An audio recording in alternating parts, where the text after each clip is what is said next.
Bonjour, bienvenue sur Mon Financier. C'était le rendez-vous à ne pas manquer aujourd'hui, la conférence de Mario Draghi, le président de la BCE, qui a donc annoncé qu'il allait racheter comme prévu 60 milliards d'euros d'obligations par mois jusqu'en septembre 2016. Ça commencera le 9 mars prochain, des rachats qui s'élèveront donc à 60 milliards et qui s'étendront jusqu'en septembre, mais le programme pourrait aller au-delà si la trajectoire de l'inflation de la zone euro ne va pas dans le bon sens. Côté macroéconomie justement, Mario Draghi s'est montré beaucoup plus optimiste qu'avant l'annonce du lancement du QE, puisqu'il considère que les risques pour les perspectives économiques ont diminué. Du coup, il en profite pour relever ses prévisions d'inflation à la fois pour 2015 mais aussi pour 2016 et 2017, et puis des prévisions de croissance qui sont également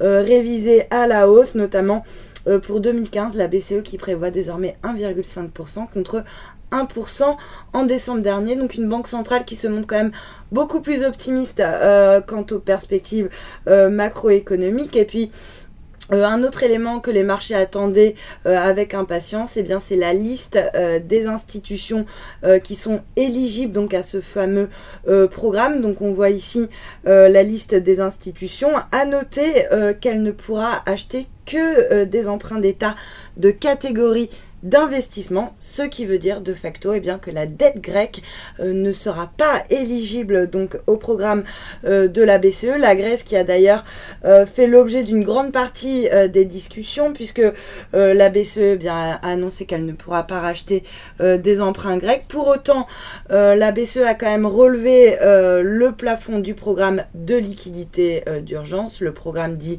ELA, donc qui donne accès aux banques grecques au guichet de la BCE, et puis la BCE qui se dit également prête à rétablir la dérogation sur les emprunts d'État grec dès que Athènes mettra en place son programme d'austérité. Les marchés, eux, ont plutôt bien réagi avec notamment sur le CAC un nouveau plus haut sur 52 semaines, un CAC qui est allé voir les 4974 points et qui reste en nette hausse actuellement, plus 1,09% autour des 4970 points. On est donc en passe de franchir un nouveau record sur 52 semaines, et puis l'euro bien sûr qui a vivement réagi, notamment par rapport au dollar. À noter qu'il évolue actuellement autour des 1,1030, donc on est au plus bas depuis septembre 2003, donc près de 12 ans qu'on n'avait pas vu ce niveau. La monnaie unique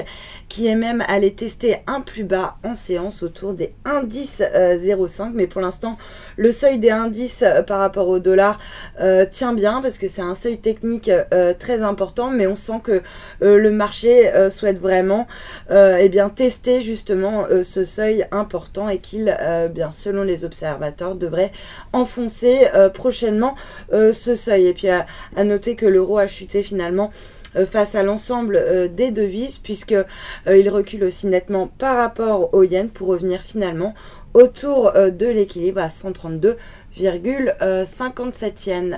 Voilà pour ce point marché. Restez avec nous, très bonne soirée.